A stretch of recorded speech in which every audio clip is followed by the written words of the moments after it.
Hello interweb friends, Thidumgamer here, and this week wanted to do a kind of quick how to play of Elder Sign.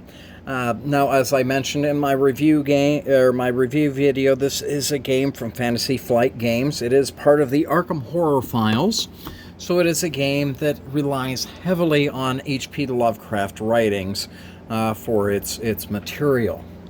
Now, the game itself can be played with 1 to 8 players. Each game is rather unique when you go through and play it, but they all have the same feel.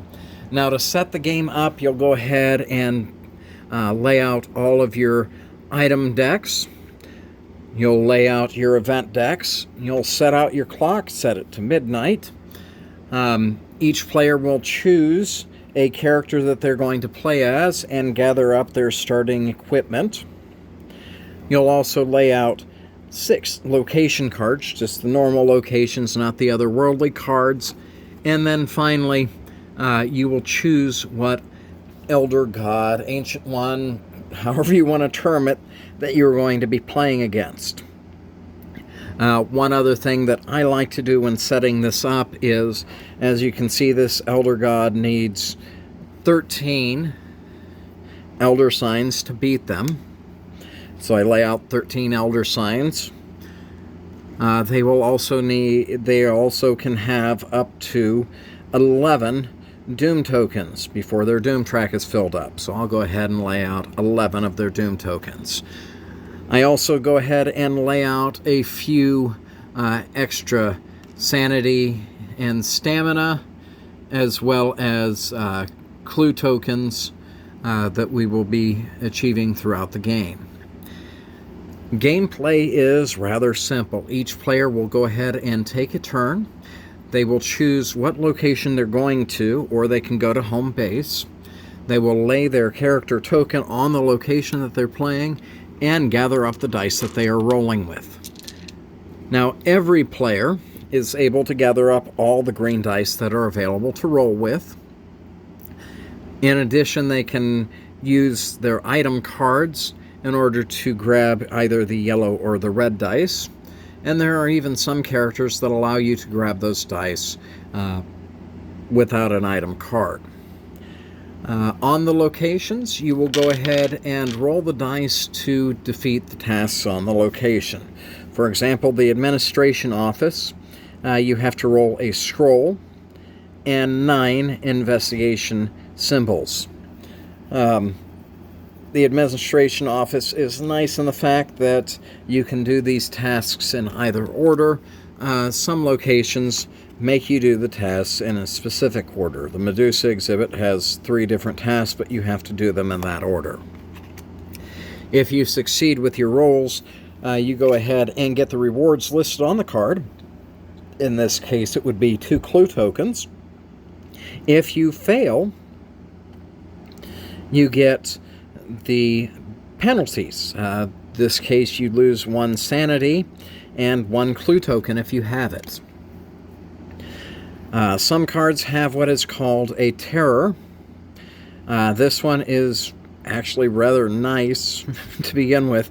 What the terror means is if you fail a task and you have rolled a monster icon, you do what the terror says. This one says discard all dice showing that result. In addition, wanted to show you on this, not only do you have to roll the monster icon on this task, but you also lose 1 sanity to complete the task.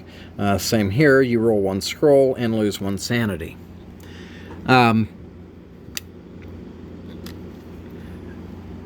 Finally, one other thing I do want to show on the location cards is the little surrounding area.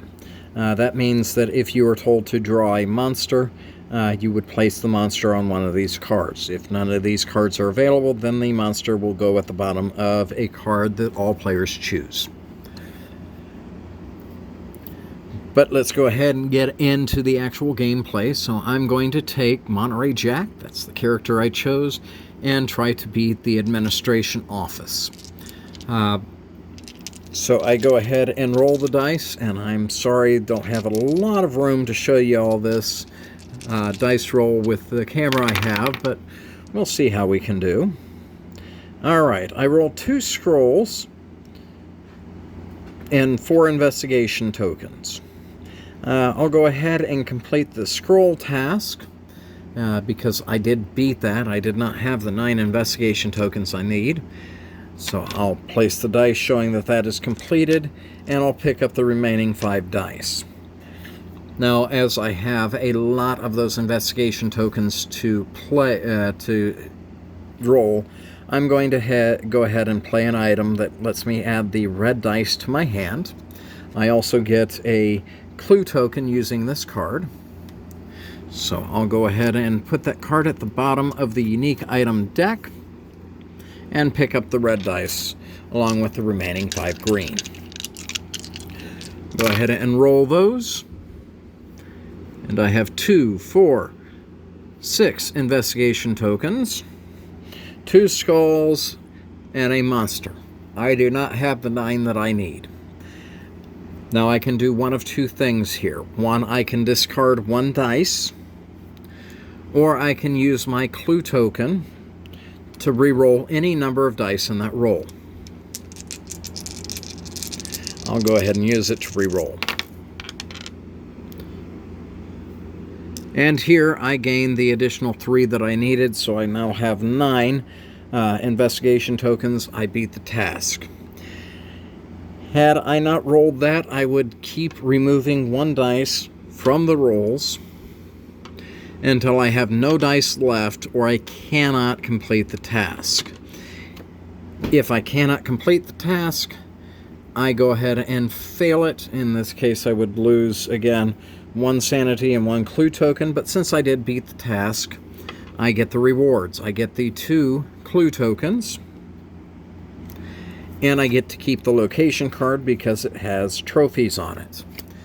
Once that is done, I'll go ahead and draw a new location card and pass the turn to the next player by moving the clock forward 3 hours. Each player goes through choosing locations, trying to beat them, and at the end of each of their turns, moving the clock forward 3 hours. Every time the clock hits midnight, you draw an event card. This one says, add 1 Doom token to the Doom track unless at least 1 investigator has a unique item, which I do. Also says, the next time the clock strikes midnight, each investigator must discard 1 clue token if able. So we'll go ahead and set that there. That's still in play. Little mention on the Doom track. Get that in focus there. That's just regular Doom track location.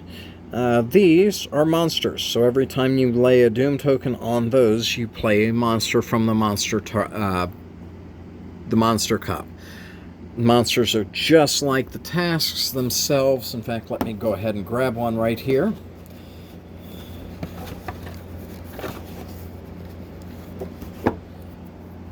So we have here the Warlock. It has 2 things that you need to roll. You either need to roll, you need to roll a combination of 2 skulls or 2 monster tokens, and it does have this lock icon, which means until that monster is beaten, the red die is locked on there and cannot be used. Once you beat the monster, just like the locations, you keep it, with the exception of this one. This one you return it to the cup to gain 2 clue tokens, but most of them have a trophy number on there. I keep mentioning the trophy numbers. These you really want to hold on to and want to try to get as many as possible. The reason for that is the more trophies you have, the more things you can buy. 1 trophy will give you a clue token.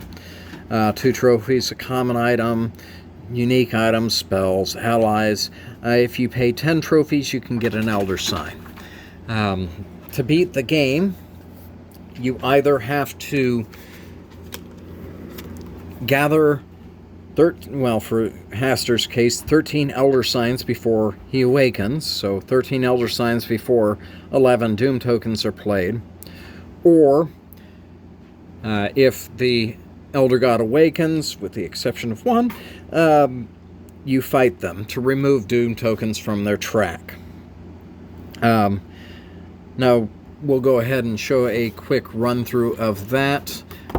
This says, when Hastur awakens, the X in his mental task is equivalent to the number of monsters in play. So there are, we'll say, one monster in play. So that means that each roll we have to get one investigation sign. So what will happen is kind of like the regular gameplay. Each player will take turns rolling dice, and they're trying to get that. Each time they roll that, they remove one Doom token from the track. So let's go ahead and roll. We got one investigation sign, one monster, and no scrolls.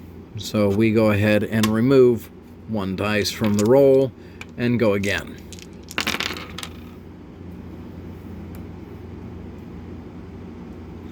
And here we have investigation signs and monsters, but no scrolls. So again, remove a dice and play. Keep going through, removing the Doom tokens. Once every player's had a turn to attack, Hastur attacks. Now this one says, when Hastur attacks, each investigator must either discard one clue token or lose 2 sanity. And if they lose all their sanity, they are dead, cannot continue in the game. Keep going until, again, you remove all the Doom tokens from the Doom track, or until all investigators are dead. This is a, if you haven't got it already, a co-op game.